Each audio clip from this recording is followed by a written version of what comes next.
வணக்கம். TNPSC வெற்றியாளர்களே, TNPSC exam group 2ல் கேட்ட ஒரு முக்கியமான கொஷினை தான் இந்த வீடியோவில் பார்க்க போகிறோம். ஒரு செவ்வக வடிவ நிலத்தின் ஒரு பக்க அளவு 15 மீட்டர் மற்றும் அதன் ஒரு மூலை விட்டம் 17 மீட்டர் எனில் நிலத்தின் பரப்பளவை காண்க அப்படின்ற மாதிரி கொஷின் கேட்டிருக்காங்க. ஒரு செவ்வக வடிவிலான நிலம் இருக்குது, லேண்ட் இருக்குது, அதனுடைய ஒரு பக்க அளவு 15 மீட்டர் சொல்லிட்டாங்க. இன்னொரு மூலை விட்டம் கொடுத்துருக்காங்க 17 மீட்டர்னு சொல்லிட்டு.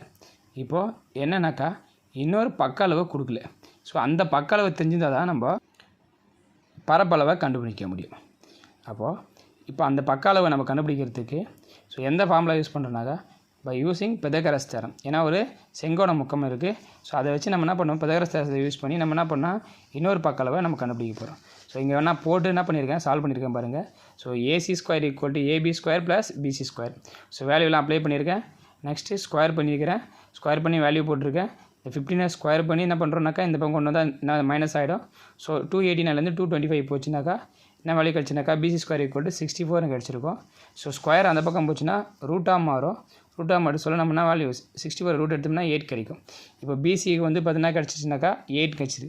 அப்போது லென்த்து தெரிஞ்சிச்சு, பிரெத்தும் தெரிஞ்சிச்சு. அப்போ செவ்வகத்துக்கான பரப்பான ஃபார்முலா L × B. அப்போ 15 × 8 மல்டிபிள் பண்ணால் என்ன வேல்யூ வரும்னா 120. அப்போ அதுக்கான சரியான விடை ஆப்ஷன் D 120. இந்த வீடியோ உங்களுக்கு பிடிச்சிருக்கும், பயனுள்ளதாக இருந்திருக்குன்னு நினைக்கிறேன். பிடிச்சிருந்தால் சப்போர்ட் பண்ணுங்கள், சப்ஸ்கிரைப் பண்ணுங்கள், மற்றவங்களுக்கு யூஸ்னால் ஷேர் பண்ணுங்கள். நன்றி நண்பர்களே.